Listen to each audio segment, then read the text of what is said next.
How's that going to assist with the only demographic population which can't reproduce itself? How? Can you give me a single prescription to any of that?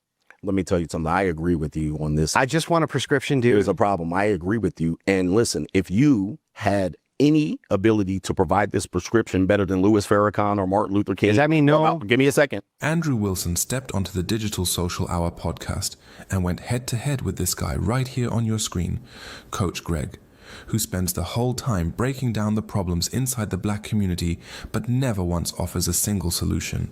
His whole position basically comes down to, this is how things are, and there is nothing anyone can do about it. No way out, no path forward, just pure black pill energy. Andrew Wilson, on the other hand, actually comes in trying to put real solutions on the table. And things between these two get extremely heated. In my opinion, Andrew Wilson takes this debate and it is not even close. Let's get into this clip where Andrew Wilson sits down and gets into it with Coach Greg about the black community and the issues within it. Things are about to get heated. Let's get into it. That's not Hold on for a second. Social pressure enforces women to be very promiscuous at this particular point. Now, you're talking about 7% of the population or better, maybe 10, that are going to fall under this category. And this is going to lead a wave of women sleeping with their husband through social pressures, when social pressure quite tells them the opposite. Let me move.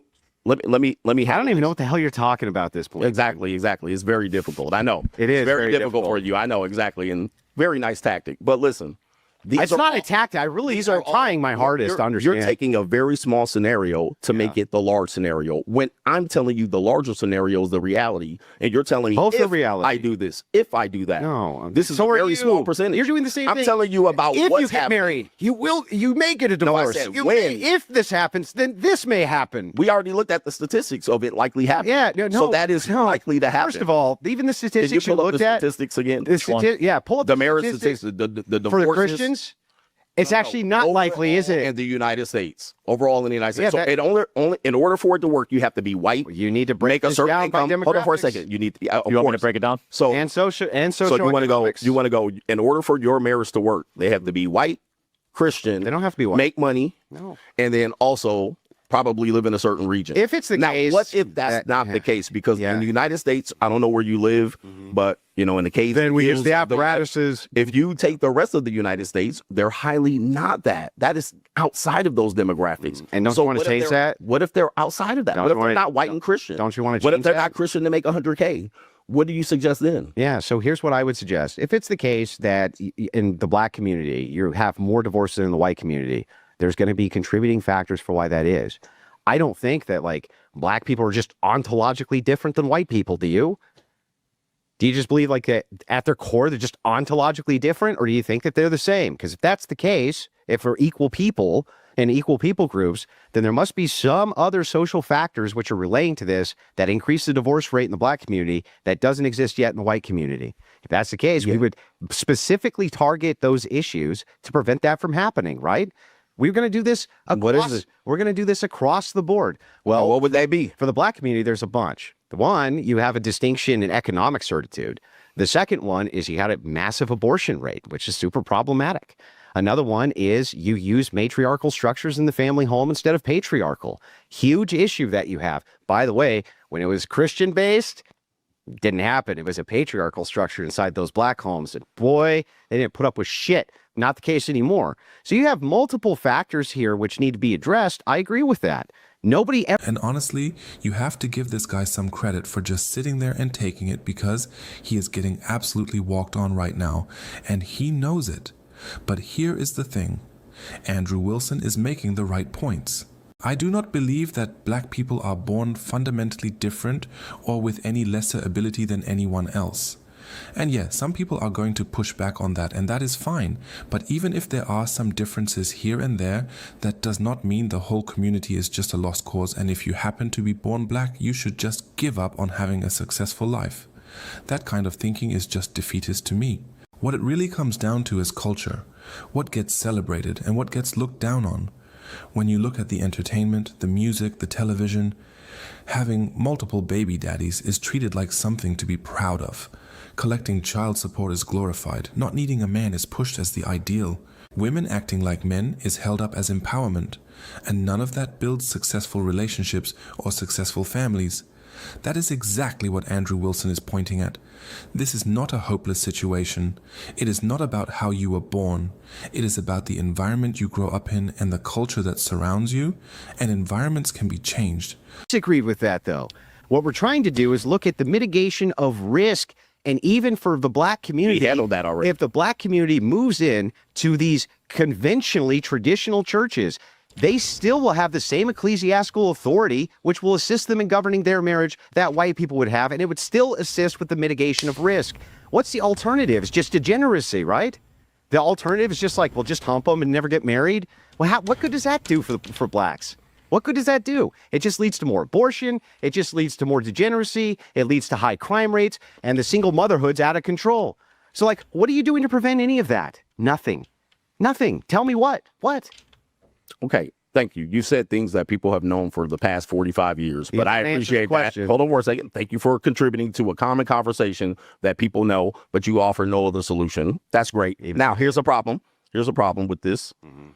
It's an if scenario. That would be great if we can go back to this. It would be great if we can go back and look at and say that blacks, when they were in the 40s and 50s, they had more stable relationships and marriages than even white folks. Here's the issue. Okay. Why stop at the 40s? Let's talk about 1863. Okay. Your tradition seems to always hit this point of 1940s where you shine this light of traditionalism that you've never lived in, that seems to be in a snapshot of something that you don't even know about. Then when I fast You're not forward even saying anything, dude. again, you're not listening. When I fast forward to 1970, when it falls all apart with no fault divorce, based on what I've been arguing, what happens? All that traditionalism falls apart. Why don't we take it further? Why don't we take it back to bride prices? I mean, how far in tradition you're going to go? You're only going to bang your head around 1940 and 50 because you watched a couple of movies and I Love Lucy episodes? That's not tradition. Okay. That was a snapshot in history that you're trying to achieve again. So take it back further. There's no marriages in the black community. Let's say we'll take it. Let's say we take it all the way back to the 1700s. Let's just say, just for the sake of it, right? And that I'm totally wrong about all this, just for the sake of argument. Let's just say, what is your prescription to deal with any of those issues when you're telling men in the black community to not get married? How is that going to assist with abortion? How's that going to assist with strong fathers in the home? How's that going to assist with the only demographic population which can't reproduce itself? How? Can you give me a single prescription to any of that? Let me tell you something. I agree with you on this. I just want a prescription, dude. There's a problem. I agree with you. And listen, if you had any ability to provide this prescription better than Louis Farrakhan or Martin Luther King. Does that mean no? Give me a second. Listen to me. These men have tried to pretty much heal this issue, and they haven't. No, they didn't. Andrew Wilson certainly not to. Neither will CGA. So I don't have a prescription for the black community because the black community is pretty much doomed at this particular point. They have too much degeneracy. They have single mother rates at the 70 and 80%. But I'm going to tell you something. You want to come in here and tell me something about ecclesiastics, and you're telling me about the reality of the black community, how to fix it. Nobody's been able to fix that community. So there's nothing you can do, and I can't offer any solution for that. Look, now, at that particular point, you're saying the risk is higher. It certainly will be higher under those matriarchal conditions. So you get no argument from me there. So at that point, where's your statistics lie then? Well, where's your solution then? I'll tell you again. So I'm glad he's going to solve the community problems here. I'd love to hear this. Listen again. I'm not saying the black community problems solved by Andrew Wilson.